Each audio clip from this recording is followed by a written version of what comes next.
अगर आत्मा ईश्वर से आई है तो क्या वह हर आत्मा को एक जैसा मार्ग देती है, या फिर क्या आपके भीतर से एक विशेष पुकार उठती है जो किसी एक योग की ओर खींचती है?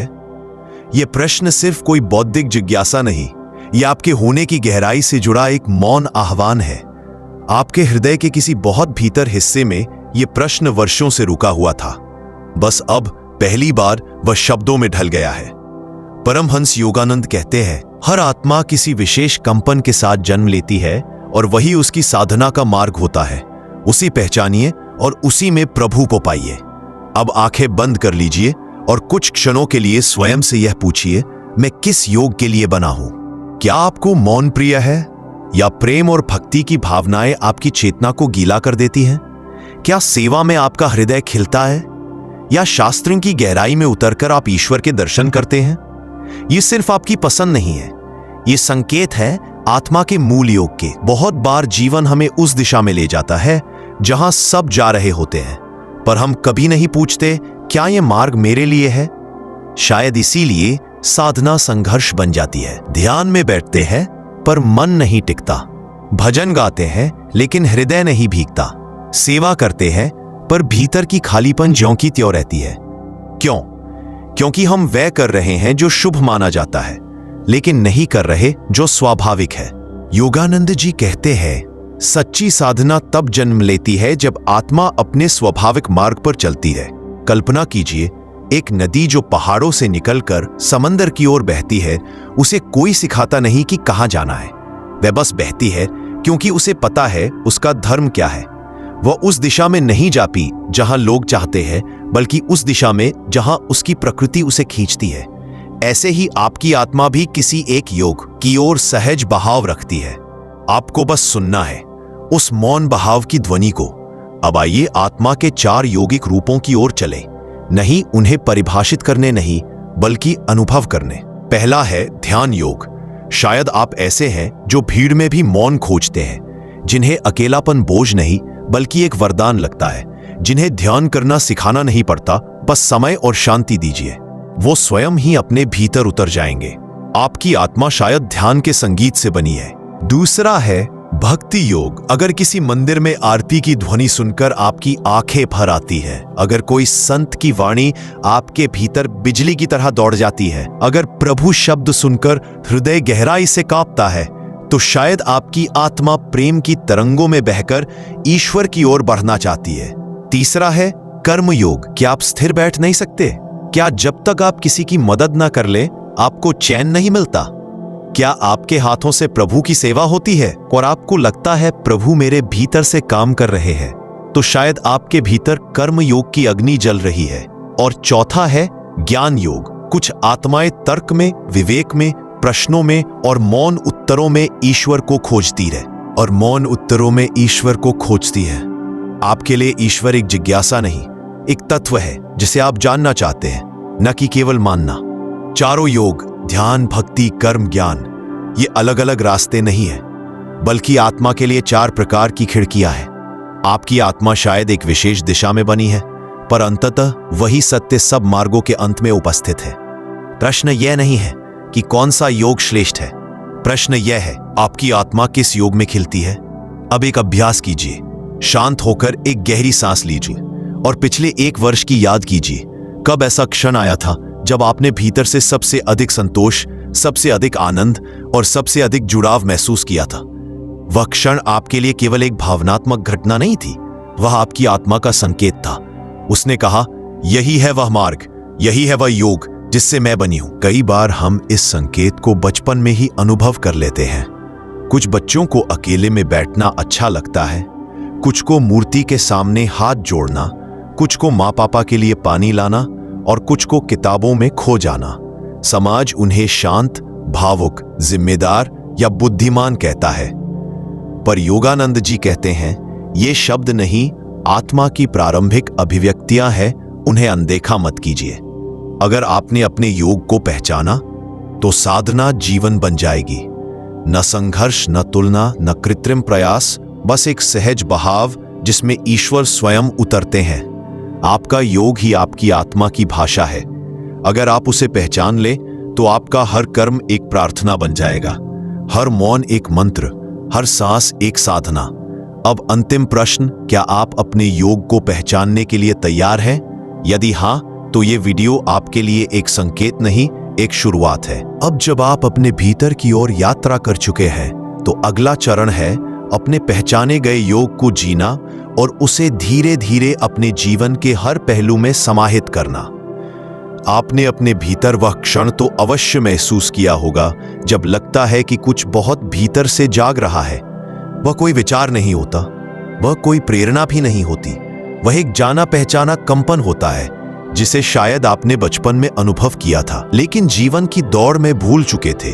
अब वह कंपन दोबारा जाग रहा है, क्योंकि अब आपने अपने आत्मिक योग को छू लिया है। पर यह शुरुआत है। अब प्रश्न यह है, क्या आप उस योग को केवल समझेंगे या अब उससे जीवन को जिएंगे? जीवन एक मिट्टी है, आपका योग उसका बीज। अगर वह बीज सही मिट्टी में न बोया जाए तो वह सड़ भी सकता है या अनजाने में कहीं उग भी सकता है, लेकिन फल कभी नहीं देगा। आपका आत्मिक योग तब तक पूर्ण नहीं होता जब तक वह कर्म में उतरकर अनुभव न बन जाए। अब कल्पना कीजिए, आपने अपने भीतर एक स्पष्टता पाई है कि आप भक्ति योग से बने हैं। अब यह स्पष्टता आपको एक आम जीवन से हटाकर एक गहरे प्रेमपूर्ण जीवन की ओर ले जाएगी। अब मंदिर जाना सिर्फ एक रस्म नहीं रहेगा, अब वह मिलन होगा। अब हर बार जब आप प्रभु कहेंगे तो वह शब्द नहीं, स्पंदन होगा।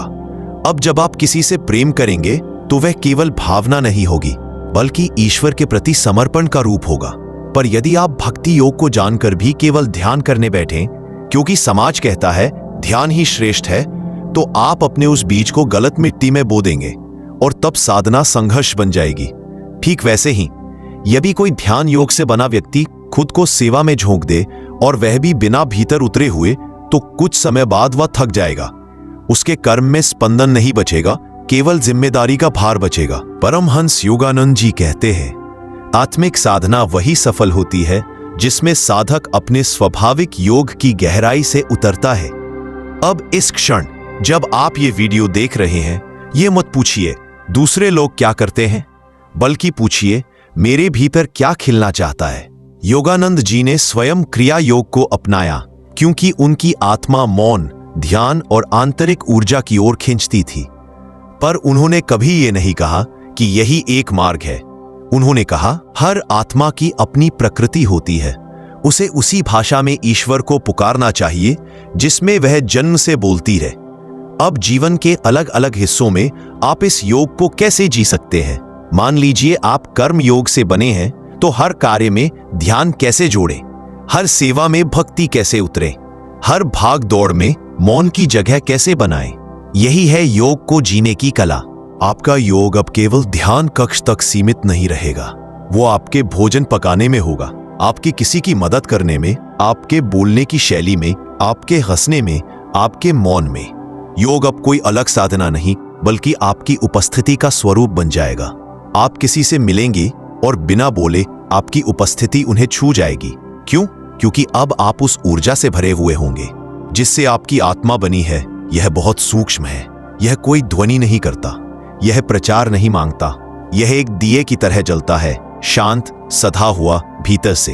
और धीरे धीरे आप स्वयं ईश्वर का एक जीवन प्रतिरूप बन जाते हैं। पर यह सब तभी होगा जब आप अपने योग को सिर्फ सिद्धांत नहीं बल्कि सांस बना लें। अब एक आत्मीय दृश्य सामने आता है। एक वृद्ध महिला जो वर्षों से किसी सेवा संस्था में खाना बना रही है। किसी ने उनसे पूछा, क्या यह सेवा आपको थका नहीं देती? उन्होंने उत्तर दिया, जब मैं किसी के लिए रोटी बेलती हूं तो मुझे लगता है जैसे मैं ईश्वर को अर्पित कर रही हूं। मुझे नहीं पता मैं ध्यान योगी हूं या भक्त, पर इस रसोई में मुझे प्रभु मिलते हैं। ये वही क्षण है जहां योग कर्म में बदलता है और कर्म योग में विलीन हो जाता है। शायद आप भी अपने जीवन में किसी ऐसे ही स्थान पर पहुंच चुके हैं जहां आप जान गए हैं कि अब जीवन को अपने योग के रंग में रंगना है। इसका अर्थ यह नहीं कि आप सन्यासी बन जाएं, बल्कि इसका अर्थ है अब आप अपने भीतर से जीवित रहें। जीवन का हर कार्य, आपका चलना, बोलना, देना, सुनना, आपकी योग की पहचान बन जाए। यह कोई प्रयास नहीं होगा, यह तो आपकी आत्मा की स्वाभाविक चाल होगी। अब जब आप अगली बार ध्यान करें या किसी की सेवा करें या कोई ग्रंथ पढ़ें या सिर्फ एकांत में बैठें, तो पहले यह पूछें, क्या यह वह है जो मेरी आत्मा करना चाहती है? अगर उत्तर हाँ हो तो समझिए आप ईश्वर की ओर चल पड़े हैं। अब आप किसी और के मार्ग पर नहीं बल्कि अपने ही मार्ग पर चल रहे हैं, और यही सबसे बड़ा संतोष है, क्योंकि ईश्वर तक पहुंचने का रास्ता कोई बाहर से नहीं आता, वह तो आपकी आत्मा से ही शुरू होता है। आपने अपने योग को पहचान लिया है, अब समय है उसे अपने जीवन की धड़कन बना लेने का। आप कभी किसी शांत झील के किनारे बैठे हैं जहां हवा की गति इतनी धीमी होती है कि आप अपनी ही सांसों को सुन सकते हैं, जहां समय रुक सा जाता है और आपका मैं अपने ही भीतर विलीन हो जाता है? वही अनुभव अब आपकी आत्मा को होने लगा है, क्योंकि आपने केवल अपने योग को जाना नहीं, अब आप उसे जी रहे हैं। अब योग कोई अभ्यास नहीं, आपकी चेतना का केंद्र बन चुका है। आप ध्यान कर रहे हैं या सेवा कर रहे हैं या ज्ञान ग्रंथ पढ़ रहे हैं या मंदिर में भजन गा रहे हैं, पर अब ये सब कुछ आपकी आत्मा की भाषा बन चुका है। अब आप किसी और के कहने पर नहीं चलते, अब आपके भीतर ही ईश्वर की पुकार है। आपके कदम स्थिर हो गए हैं, क्योंकि अब रास्ता बाहर नहीं आपके भीतर से चल रहा है।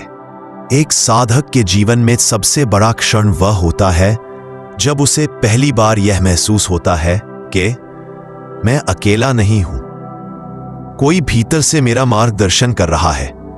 वह मार्गदर्शन किसी आवाज के रूप में नहीं आता, वह महसूस होता है जैसे कोई अदृश्य शक्ति आपकी हथेली पकड़कर आपको धीरे धीरे प्रेम पूर्वक प्रकाश की ओर ले जा रही हो, जैसे कोई मां अपनी संतान को सिर्फ स्पर्श से समझा देती है।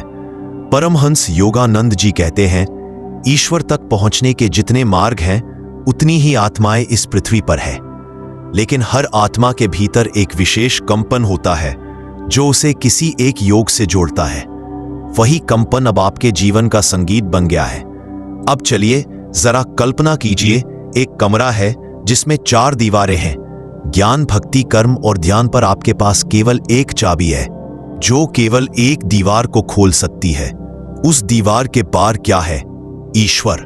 अब यदि आप अपनी चाबी किसी गलत दीवार पर लगाएंगे तो आप आजीवन संघर्ष करते रहेंगे, पर जैसे ही आप सही दीवार पर चाबी लगाते हैं दरवाजा खुल जाता है। आपका योग वही चाबी है। जिस दिन आप इसे सही दरवाजे पर लगाते हैं आपको भीतर से एक कंपन होगा, एक शांति उतरेगी जो शब्दों से परे होगी, और आप जानेंगे अब मैं सही मार्ग पर हूं। आपके चेहरे पर तेज होगा, क्योंकि अब आपके कार्य, आपकी साधना, आपका मौन, सब कुछ एक समर्पित ऊर्जा से भरे होंगे। लोग पूछेंगे आपके भीतर ये शांति कहां से आई, और आप मुस्कुरा देंगे, क्योंकि आप उन्हें बता नहीं पाएंगे, आप केवल अनुभव करा सकते हैं, क्योंकि सत्य वही होता है जो बोला नहीं जाता बल्कि जिया जाता है। अब आपका जीवन योग की एक जीवंत छवि बन चुका है, एक संतुलन जहां ज्ञान भी है, भक्ति भी है, कर्म भी है और ध्यान भी, लेकिन केंद्र में है आपकी आत्मा का स्वाभाविक योग। अब जब आप दूसरों की मदद करते हैं तो आप करने वाले नहीं होते। अब जब आप ध्यान करते हैं तो आप साधक नहीं साक्षी होते हैं। अब जब आप प्रेम करते हैं तो आप किसी को पकड़ने नहीं बल्कि स्वतंत्र करने के लिए प्रेम करते हैं। आप योग को साधने की कोशिश नहीं कर रहे, अब योग ही आपको साध रहा है।